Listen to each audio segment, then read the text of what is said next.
Facebook page থেকে যারা দেখছেন তারা লাইক কমেন্ট শেয়ার করে আমার পেজটি ফলো করে দিবেন। আমি এখানে কিছু শসা ছোট্ট ছোট্ট করে টুকরো করে কেটে নিয়েছি, আর আমি ছোলা সহ কেটে নিয়েছি। ছোলাটা কিন্তু আমি ফেলে দেই নেই। এখন আমি এখানে একটা ব্লেন্ডার জগের ভিতর দিয়ে দিলাম, সাথে কিছুটা পুদিনা পাতা দিয়ে দিলাম,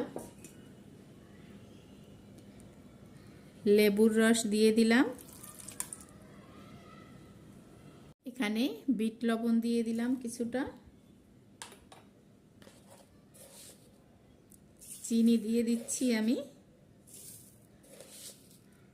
3 টেবিল চামচ। চিনিটা আপনারা আপনাদের পছন্দ মতো দিবেন।